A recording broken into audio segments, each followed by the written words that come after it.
ఎవరినన్నా డిబేట్ కి రమ్మంటున్నా, ఎంత పెద్దోళ్ళన్నా రాని డిబేట్ కి రమ్మని నాతోటి. హైడ్రా మీద కొన్ని అపోహలు ఉన్నాయి అందరికి, సామాన్యుని నిలుగులో కొడతారని. నేను ఖచ్చితంగా చెప్తున్నా రాజు, ఎక్కడ చిన్నోని మేము కొట్టినాము. ఈ రోజు చెరువులు సరే నేనే చూపిస్తా, ఇదే మలక్పేట్ల కావచ్చు, లేకపోతే ఇదే కుక్కడపల్లిలో. రాజు నేను చాలా క్లియర్ గా చెప్తా, నా దగ్గర వీడియోలు ఉన్నాయి. హైడ్రా పైన నేను చెప్తా చూడు రాజు. నేను హైడ్రా ఫాలో చేసే వ్యక్తుల్లో ఈ రాష్ట్రంలో ఎంతమంది ఉన్నారో తెలియదు, కానీ హైదరాబాద్ లో మాత్రం నేను ఖచ్చితంగా హైడ్రాని ఫాలో చేస్తా. హైడ్రాలా నేను ఒకటే చెప్తున్నా రాజు, ఈ అన్యక్రాంతమైన చెరువులు ఈ రోజు ఫర్ ఎగ్జాంపుల్ తీసుకుందాం, అన్ని చెరువులు అవసరం లేదు. సున్నం చెరువు తీసుకో, రీసెంట్ గా రీజనరేట్ అవుతున్న అంబర్పేట బతుకమ్మకుంట తీసుకో, ఒక్కసారి పోయిరా రాజు, ఒక్కసారి పోయినా. ఎవరి కోసం రాజు? ఇప్పుడు నేను ఇప్పుడు దగ్గర 50 ఏళ్ళకి రీచ్ అవుతున్నా. ఎవరి కోసం రాజు ఈ రాజకీయాలు చెప్పండి? నెక్స్ట్ జనరేషన్ కోసమా, మన కోసమా? జనరేషన్ కోసం చేస్తున్నప్పుడు ఏం మార్పు ఎక్స్పెక్ట్ చేయాలి రాజు? మార్పు అంటే ఏంది? మేము మార్పు తీసుకొస్తామని చెప్పినాం. ఈ రోజు లక్షల మంది పిల్లలు ఈ రోజు ప్రైవేట్ స్కూళ్ళ నుంచి గవర్నమెంట్ స్కూళ్ళకి వచ్చేసిండ్రు కదా, అది కాదా రాజు మార్పు? అది కాదా? చెరువులన్నీ అన్నక్రాంతమైన చెరువులని మళ్ళీ సుందరీకరణ పేరు మీద మళ్ళీ బయటికి తీసుకొని వస్తున్నాం. చెరువులకు ఎవడన్నా పోవాలంటే భయపడుతున్నారు ఈ రోజు, అది కాదా రాజు మార్పు? ఫస్ట్ డే 1 పిల్లలు జాయిన్ అయిన రోజు, స్కూల్లో జాయిన్ అయిన రోజు పిల్లలకు బూట్లు ఇచ్చినాం, పుస్తకాలు ఇచ్చినాం, బ్యాగ్ ఇచ్చినాం, చదువుకోవడానికి పుస్తకాలు ఇచ్చినాం, డ్రెస్సులు ఇచ్చినాం.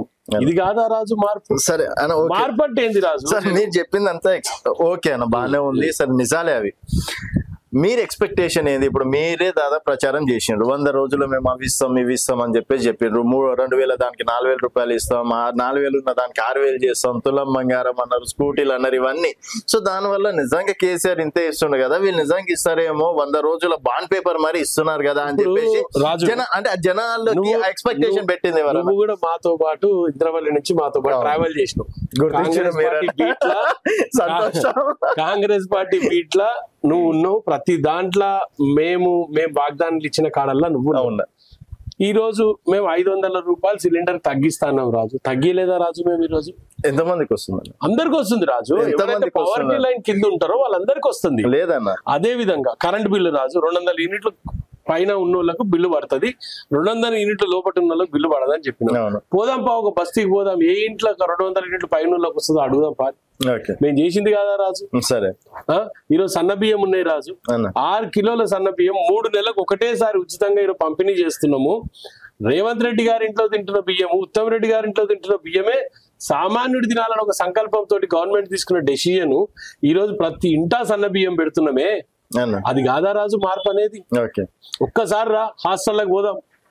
కాస్మెటిక్స్ పైన ఆడపిల్లలకి ఎంత పెంచినాము, ఫుడ్ మీద ఎంత పెంచినాము, మగపిల్లల కాస్మెటిక్స్ పైన ఎంత పెంచినాము, ఇవన్నీ కావా రాజు మార్పుకు? అదే గురుకులాల్లో ఎంతో మంది ఫుడ్ పాయిజన్ అయి దాదాపుగా 400 మంది చనిపోవడం అనేది జరిగింది. గురుకులాలంటే భయపడే స్థితికి నీకు ఒకటి చెప్తా రాజు, నా దగ్గరనే 108 గురుకులాలకు సీట్లు కావాలని నా దగ్గరనే అప్లికేషన్స్ ఉన్నాయి. నా దగ్గర బయట నేను ఒక ఎమ్మెల్యేని కాదు, నేను హైదరాబాద్ లో ఒక కార్పొరేటర్ ని, GHMC లో నేను ఫ్లోర్ లీడర్ ని. నా దగ్గరనే 108 అప్లికేషన్లు నా దగ్గర పెండింగ్ ఉంటే, రాష్ట్ర వ్యాప్తంగా గురుకులాలకు ఉన్న డిమాండ్ చూడు, గురుకులాలకు మేము చేస్తున్న మా ఇంట్రెస్ట్ చూడు, చదువు మీద గౌరవ ముఖ్యమంత్రి గారు పెడుతున్న శ్రద్ధ చూడండి రాజు. అది చూడాలి. ఒక్క రోజులో Rome is not built in 1 day. వాళ్ళు విచ్ఛిన్నం చేసిపోయిన తెలంగాణని రీబిల్డ్ చేస్తున్నాం రాజు. మేము విచ్చర్ విడిగా చేసిపోయిన రాజు, ఏది వాళ్ళ ఇంటి సంసారం లెక్క చేసిపోయిన తెలంగాణని మేము రీబిల్డ్ చేసుకొని మెల్లిగా ఇటుక పేర్చుకుంటా ఈరోజు తెలంగాణని మళ్ళీ ఒక మంచి, అంటే నీకోసం, నీకు పిల్లల కోసం తెలంగాణ తయారు చేస్తున్నాం. మన కోసమో నీకోసమో కాదు, మీ పిల్లల కోసం ఒక తెలంగాణ తయారు చేస్తున్నాం మేము ఈ రోజు. నేను ఒకటే చెప్తా రాజు, మూసీ రివర్ ఉంది, మూసీ రివర్ మీద ఇంత గగ్గోలు పెట్టిన పేరే పార్టీలు, అటు బీజేపీ అనుకోవచ్చు, కొంత TRS అనుకోవచ్చు.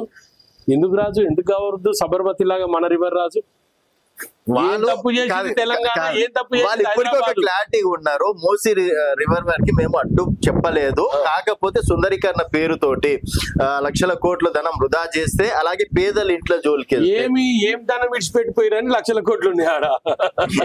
ఒకవేళ TRS పార్టీ లక్షల కోట్ల ధనం గురించి మాట్లాడితే, ఒకవేళ బీజేపీ పార్టీ లక్షల కోట్ల ధనం గురించి మాట్లాడితే, ఏం ధనం ఇచ్చిరాయా? బీజేపీ ఇచ్చిందా? తెలంగాణ రాష్ట్రానికి మూసీ నదిలో మట్టిపిల్ల తీయమని ఏమన్నా రూపాయి ఇచ్చేనా? ఒక జేసీబీ పెట్టి ఇదంతా క్లియర్ చేయది మట్టి మళ్ళీ ఎవరు కిషన్ రెడ్డి గారు పడుకున్న ప్లేస్ అనే అనుకుందాం, ఈటల రాజేందర్ గారు పడుకున్న ప్లేస్ అనే అనుకుందాం, ఈ జేసీబీకి పైసలు